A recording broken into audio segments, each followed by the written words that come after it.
علامہ سید رضی رضوی چھولسی۔ رئیس الواعظین الحاج علامہ سید رضی عباس رضوی چھولسی 7 جمادی الثانی سن 1323 ہجری بمطابق 12 جون سن 1905 عیسوی میں چھولس سادات ضلع بلند شہر ضلع حاضر گوتم بدھ نگر نوئیڈا کے ایک علمی گھرانے میں پیدا ہوئے۔ آپ کے والد کا نام سید حفیظ الحسن رضوی تھا جو چھولس سادات کے ایک معزز باشندے تھے۔ علامہ کی ابتدائی تعلیم چھولس سادات میں ہوئی، پھر مدرسہ منصبیہ میرٹھ کا رخ کیا۔ اسی طرح مدرسہ نور المدارس امروہہ، مدرسۃ الواعظین لکھنؤ اور مدرسہ ناظمیہ لکھنؤ میں زیر تعلیم رہے۔ مولانا کے مشہور و معروف اساتذہ کے اسماء گرامی کچھ اس طرح ہیں: استاذ العلماء مولانا سید مرتضی حسین، مولانا سید یوسف حسین نجفی، مولانا سید خورشید حسن فلسفی، آیت اللہ سید سبط نبی نجفی اور سید الفقہاء مفتی سید احمد علی۔ آپ نے مدرسۃ الواعظین لکھنؤ کے مدیر نجم الملت آیت اللہ نجم الحسن رضوی کے دست مبارک سے وائس کی سند حاصل کی اور انہی کے دست مبارک سے عربی زبان میں اجازہ لیا، جس پر چند دیگر اساتذہ کے دستخط موجود تھے۔ ان میں سے مولانا یوسف حسین صاحب قبلہ، مولانا احمد علی صاحب قبلہ اور مولانا سبط نبی صاحب قبلہ کے اسماء گرامی قابل ذکر ہیں۔ تعلیم سے فراغت کے بعد سن 1926 عیسوی سے سن 1928 عیسوی تک مدرسہ نور المدارس امروہہ میں کچھ عرصہ مدرس کی حیثیت سے پہچانے گئے اور کچھ مدت تک فارسی زبان کے پروفیسر کی جانشینی سنبھالی۔ مدرسے کے پرنسپل مولانا سید مرتضی حسین نے آپ کے طرز تعلیم کو بہت زیادہ پسند فرمایا، اسی لیے سن 1927 عیسوی اور سن 1928 عیسوی میں حسن کارکردگی کی بابت اردو زبان میں اسناد عنایت فرمائیں۔ اس کے علاوہ سن 1926 عیسوی میں نور الافاضل کی سند عربی زبان میں عطا کر چکے تھے۔ مدرسۃ الواعظین لکھنؤ سے فارغ ہونے کے بعد سن 1928 عیسوی کے ماہ رمضان المبارک میں تبلیغ دین کی غرض سے کرالا ضلع الہ آباد کے لیے عازم سفر ہوئے اور اپنی ذمہ داری کو بنحو احسن نبھایا۔ سن 1929 عیسوی سے 1930 عیسوی تک کیمبل اٹک میں مقیم رہے اور 1931 میں اٹک کے قرب و جوار میں تبلیغ اسلام کے فرائض انجام دیے۔ وہ مومنین جو اس سے پہلے مسائل شرعی کو سلجھانے کے خاطر علماء اہل سنت کی جانب رجوع کرتے تھے، انہیں فقہ جعفری سے آشنا کیا۔ سن 1933 میں زیارات کی غرض سے سفر کیا۔ سن 1934 میں دوبارہ اٹک تشریف لے گئے۔ سن 1935 عیسوی کے نزدیک کامرا میں علماء اہل سنت سے مناظرہ ہوا، جس کے نتیجے میں فخر و مباحات کے ساتھ فتح و کامیابی نے قدم چوم لیے۔ اس مناظرے کا اثر یہ دیکھا گیا کہ لوگ جو درجو مذہب تشیع میں داخل ہونے لگے اور شیعت کو قبول کرنے لگے۔ اٹک میں جو شیعہ مسجد تھی اس کو توسیع دی۔ اس مسجد میں اہل سنت حضرات بھی نماز ادا کرتے تھے۔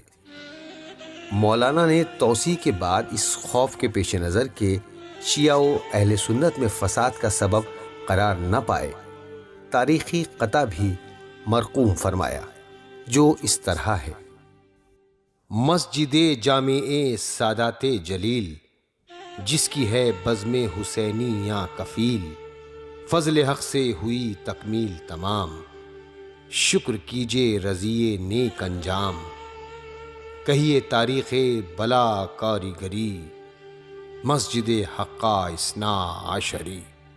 اس تاریخی قطعے میں مسجد حقہ اثنا عشری تاریخی مادہ ہے۔ اس قطعے سے معلوم ہوتا ہے کہ مولانا موصوف شاعری کے فن میں ماہر تھے، کیونکہ اس قطعے میں مولانا کا نام رضی بھی موجود ہے۔ مولانا موصوف نے اٹک میں ایک مدرسہ بھی قائم کیا جس کا نام مدرسہ رضویہ رکھا گیا۔ مولانا کے مشہور شاگردوں کے عنوان سے مولانا سید گلاب علی شاہ نقوی اور قاضی احمد حسن سر فہرست ہیں۔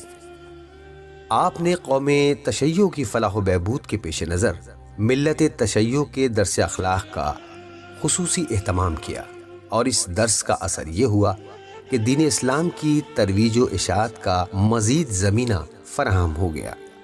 مولانا نے سینکڑوں لوگوں کو شیعہ کیا، جن میں کچھ اس طرح ہیں: بگھیرا تحصیل فتح جنگ 14 افراد کو شیعہ کیا، مجاہد ضلع راولپنڈی 3 افراد کو شیعہ کیا، چکری ضلع راولپنڈی 13 افراد کو شیعہ کیا، مورت تحصیل فتح جنگ 17 افراد کو شیعہ کیا، چھانگلہ ضلع کیمبل پور 10 افراد کو شیعہ کیا، 2 کوہا سادات ضلع جالندھر 4 افراد کو شیعہ کیا، اور چہارن ضلع راولپنڈی 5 افراد کو شیعہ کیا۔ سن 1938 میں شکارپور ضلع بلند شہر یوپی کے لیے عازم تبلیغ ہوئے۔ سن 1952 میں دوبارہ پاکستان گئے اور گجران والا میں مقیم ہوئے۔ سن 1957 میں خانہ خدا کی زیارت سے مشرف ہوئے اور حج جیسی اہم عبادت کے ارکان بجا لانے کا شرف حاصل کیا۔ آپ نے متعدد مقامات پر مساجد کی توسیع فرمائی اور مختلف جگہوں پر مساجد کی بنیادیں رکھیں۔ مولانا رضی رضوی صاحب میدان خطابت کے سورما تھے، فضائل کے میدان میں ہنگامہ بپا کر دینے والے اور مصائب کی دنیا کے ایسے شہنشاہ کہ چند جملوں سے ہی مومنین میں بے تابی کا عالم پیدا ہو جائے۔ علامہ نے ایک رسالہ تحریر فرمایا جس کا عنوان فلسفہ شہادت حسین علیہ السلام قرار دیا۔ یہ رسالہ پہلی بار سن 1939 میں ماہنامہ الوائز میں شائع ہوا اور اس کے بعد گجران والا میں کتابی صورت میں نشر ہوا۔ مولانا نے ہندوستان و پاکستان کے مختلف شہروں، قصبوں، دیہاتوں اور محلوں میں مجالس و تقاریر کے ذریعے دین اسلام کی خدمت انجام دی اور نوجوانوں کو راہ ہدایت پر گامزن کیا۔ مولانا کو عربی اور فارسی زبان پر مکمل عبور حاصل تھا۔ مولانا نے آخری دم تک تبلیغ دین سے ہاتھ نہیں اٹھایا اور آخرکار راہ دین میں آنے والی تاریکیوں کو ختم کرتے کرتے یہ چراغ 6 ذی الحجہ سن 1409 ہجری بمطابق 10 جولائی سن 1989 عیسوی میں خود ہی گل ہو گیا اور لاہور میں واقع اقبال ٹاؤن قبرستان میں سپرد لحد کیا گیا۔